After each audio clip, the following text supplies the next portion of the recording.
Hello friends, welcome back to Hani's World. இந்த வீடியோல நம்ம கேரளா ஸ்பெஷலான சட்டி பத்திரி ரெசிபி தான் பார்க்க போறோம். இதுக்கு நான் 3 கப் மைதா ஃப்ளோர், அப்போ வேக வச்ச chicken, onion, ginger, garlic, coriander leaf, chilies. அப்புறமா 4 எக், 1/2 கப் milk. ஃபர்ஸ்ட் நம்ம இந்த ஃப்ளோர்ல கொஞ்சமா salt ஆட் பண்ணிக்கலாம். அப்புறம் ஒரு 2 to 3 டேபிள்ஸ்பூன் போல ஆயில் நல்லா பிசைஞ்சு கொடுத்துக்கலாம்.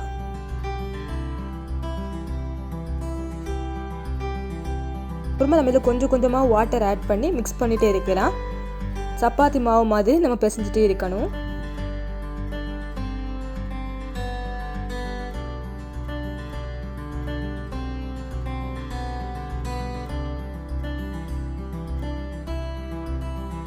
அப்புறமா மேலே கொஞ்சம் ஆயில் ஆட் பண்ணி ஒரு 35 மினிட்ஸ் போல் நம்ம அப்படியே வச்சுக்கலாம்.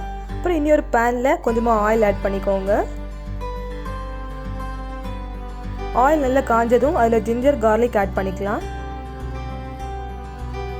கொஞ்சம் சில்லிஸும் ஆட் பண்ணிக்கோங்க.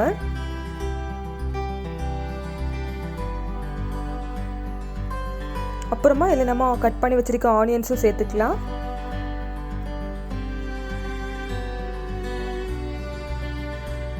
இது நல்ல கோல்டன் ப்ரௌன் கலர் ஆகிறது வரைக்கும் நம்ம குக் பண்ணி எடுத்துக்கலாம். கொஞ்சமாக சால்ட் ஆட் பண்ணிக்கோங்க.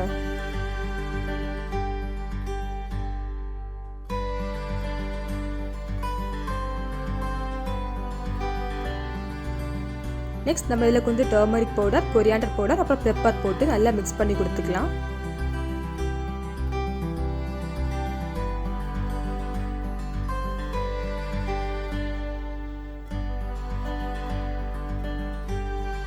நான் சிக்கனில் கொஞ்சம் salt, chilli powder, turmeric powder, அப்புறம் ஜிஞ்சர் garlic பேஸ்ட் போட்டு நல்லா வேக வச்சு இந்த மாதிரி குட்டி குட்டி பீசஸாக கட் பண்ணி வச்சுருக்கேன். இப்போ இதை நம்ம அந்த ஆனியன் கூட ஆட் பண்ணிக்கலாம்.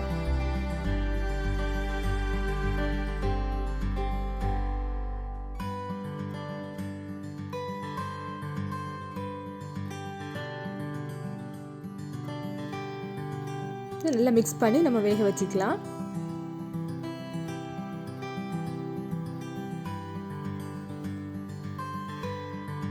இப்போ லாஸ்ட்டில் கொஞ்சம் கொரியாண்டர் லீவ்ஸ் ஆட் பண்ணி இதை க்ளோஸ் பண்ணி லோ ஃப்ளேமில் ஒரு 5 மினிட்ஸ் போல் குக் பண்ண வச்சுக்கலாம். இப்போ நம்ம ஸ்டஃபிங்ஸ் ரெடி ஆகிடுச்சு.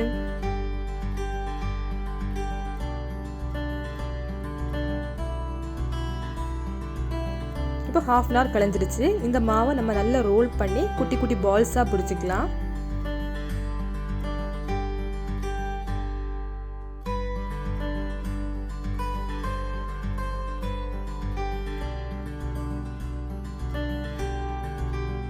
நம்ம ஒவ்வொன்றும் தனித்தனியாக ரோல் பண்ணும்போது ஒவ்வொரு லேயருமே டிஃப்ரெண்ட் சைஸில் அன்ஈவனாக இருக்கிறதுக்கு சான்சஸ் நிறைய இருக்குது.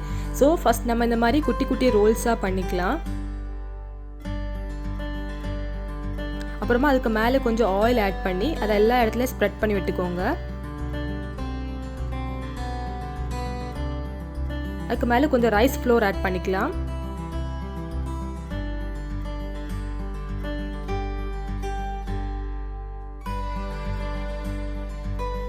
இப்போ இதுக்கு மேலே நம்ம இன்னொரு லேயர் வச்சுக்கலாம். இதே ப்ரொசீஜர் படி ஒரு 3-4 டைம்ஸ் பண்ணி அதுக்கப்புறமா நம்ம ரோல் பண்ணி எடுக்கும்போது எல்லா லேயருமே தின்னாக ஈவனாக நமக்கு கிடைக்கும்.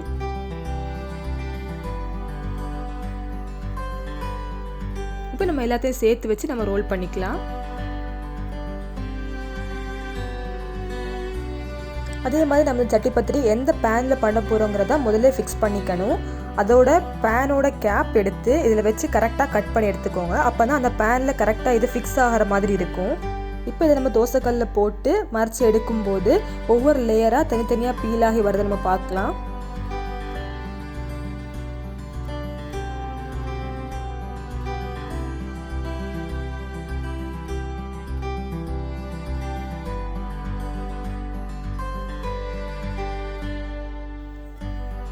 இனி ஒரு பேனில் நம்ம 4 எக்ஸை பிரேக் பண்ணி எடுத்துக்கோங்க. ஒரு பிஞ்ச் போல் சால்ட், கொஞ்சம் பெப்பர் ஆட் பண்ணி நல்லா மிக்ஸ் பண்ணி கொடுத்துக்கலாம். அப்புறமா 1/2 கப் மில்க்கும் இதில் ஆட் பண்ணி நல்லா மிக்ஸ் பண்ணிக்கலாம்.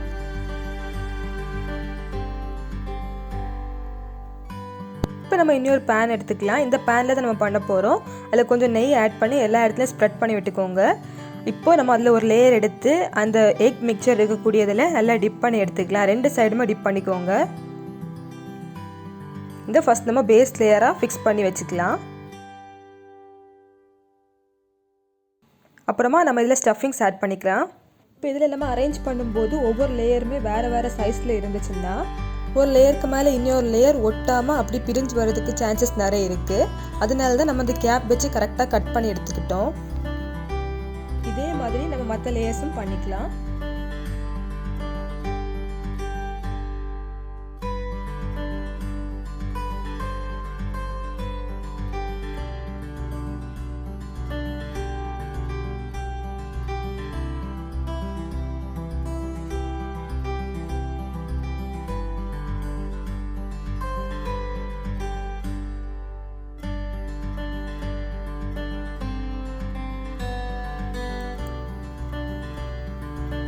இப்போ லாஸ்ட் லேயரும் வச்சதுக்கப்புறமா நம்ம மீதி இருக்கக்கூடிய அந்த எக் மிக்சரை சைடிலோடு ஊற்றி விட்டுக்கலாம். அப்போ தான் மற்ற இருக்க எல்லா கேப்புமே ஃபில் ஆகும். இப்போ இதை க்ளோஸ் பண்ணி ஒரு 15 மினிட்ஸ் குக் பண்ணி வச்சுக்கலாம். 15 மினிட்ஸ் கலந்ததுக்கப்புறமா இதை நம்ம அப்படியே திருப்பி இன்னொரு பேனில் போட்டு மறுபக்கம் குக் பண்ணி எடுத்துக்கலாம். இதை ஒரு 15 மினிட்ஸ் குக் பண்ணிக்கோங்க. இப்போ நம்ம சட்டி பத்திரி ரெடி ஆயிடுச்சு. இது ரொம்ப டேஸ்டியான ஈஸியான ரெசிபி. மறக்காமல் எல்லாரும் வீட்டில் ட்ரை பண்ணி பாருங்கள். இந்த வீடியோ உங்களுக்கு பிடிச்சிருந்ததுன்னா லைக் பண்ணுங்கள், ஷேர் பண்ணுங்கள், கமெண்ட் பண்ணுங்கள்.